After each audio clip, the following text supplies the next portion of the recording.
Some midfielders make you leap out of your seat with jaw-dropping tricks. Others simply win.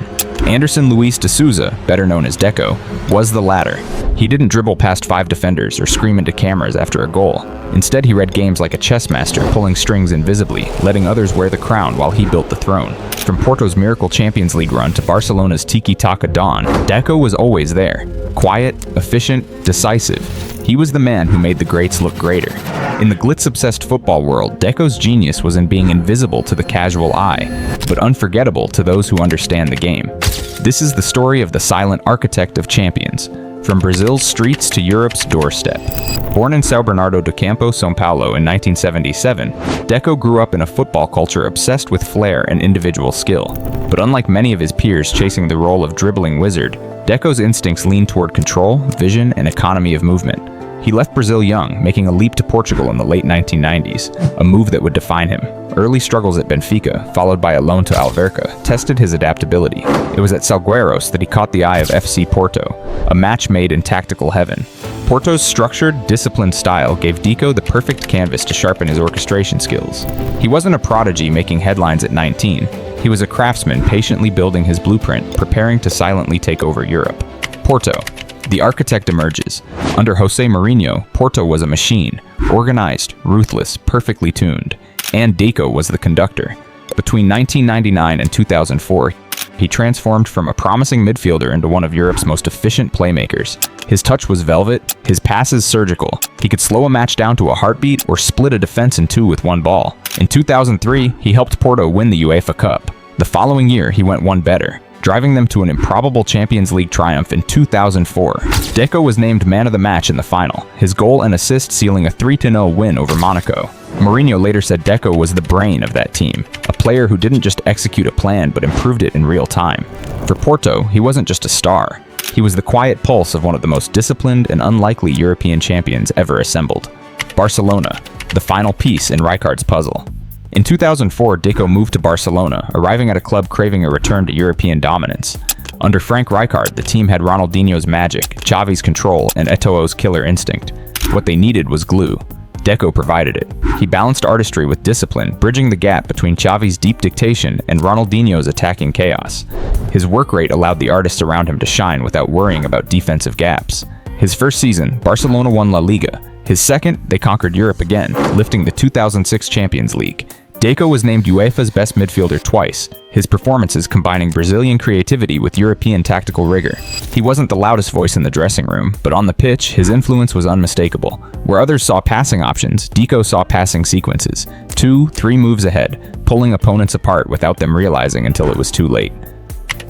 Style and substance. The silent playmaker.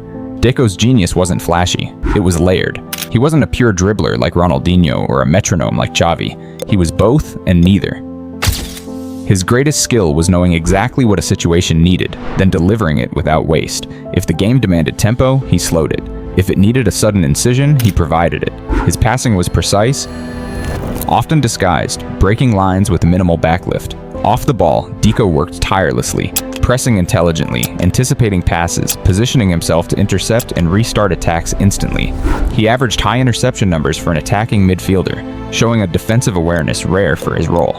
His low center of gravity allowed him to twist away from pressure, while his vision opened channels that didn't exist for others. He was the player who made you realize football's true beauty could be subtle. Sometimes the most important man on the pitch is the one who doesn't appear on the highlight reel. In a world obsessed with numbers, Deco's contribution was about control, timing, and making others better. International stage, Portugal's adopted leader. Deco's international story is unique. Naturalized as a Portuguese citizen, he debuted for the national team in 2003. Some purists questioned whether a Brazilian-born player could represent Portugal, but Deco's performances silenced critics. At Euro 2004, he was instrumental in Portugal's run to the final, orchestrating attacks alongside Figo and Rui Costa. In the 2006 World Cup, he played a key role as Portugal reached the semi-finals, their best finish since 1966. His international play mirrored his club style, understated but essential.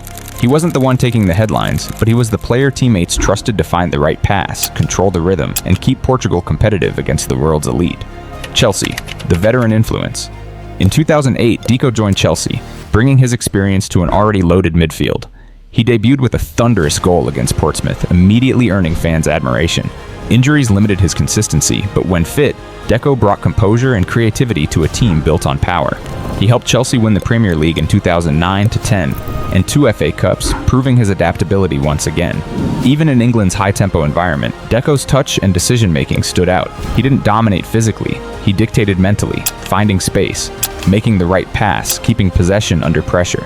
His time in London wasn't as decorated as in Porto or Barcelona, but it cemented his reputation as a player who could slot into any system and make it better. Why he's overlooked today.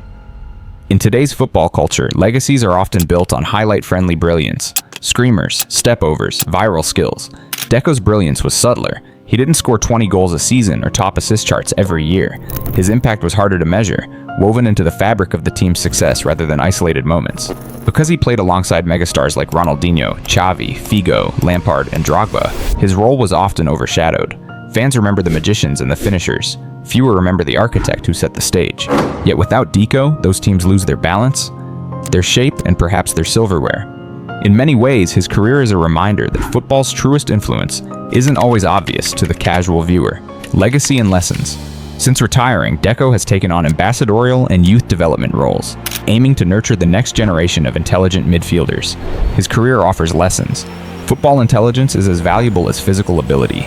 Adaptability across leagues and styles is a rare gift, and leadership can be quiet yet commanding. Porto, Barcelona, and Chelsea fans still speak of him with respect, recognizing his fingerprints on their greatest nights. For young players studying the game, Deco's highlight reel isn't the point. It's the match replays, the subtle positioning, the way he shaped games without demanding them. His legacy, like his playing style, is understated but enduring. Deco may never have been football's loudest voice, but he was one of its clearest thinkers. He built victories the way an architect builds structures, quietly, methodically, with a deep understanding of how every piece must fit together. He didn't seek the spotlight, yet he illuminated every pitch he stepped on. From Porto's fairy tale Champions League run to Barcelona's tiki-taka glory and Chelsea's title triumphs, Deco's influence spanned styles, countries, and eras. In remembering him, we remember that the beautiful game is more than goals. It's about the intelligence that shapes them. The silent architect may not be trending on your feed, but his blueprint lives on in every team that values control, connection, and balance over chaos. And perhaps that's the truest form of greatness, building champions quietly. If you enjoyed this look at Deco's career, like, subscribe, and share. Let's keep the memory of football's silent architect alive for fans who value the art behind the game. And tell us in the comments, what's your favorite Deco moment? Was it Porto's fairy tale, Barcelona's dominance, or his clever passes at Chelsea? We'd love to hear your memories. Thank you for watching, and we'll see you in the next video. Until then, keep celebrating the beautiful game.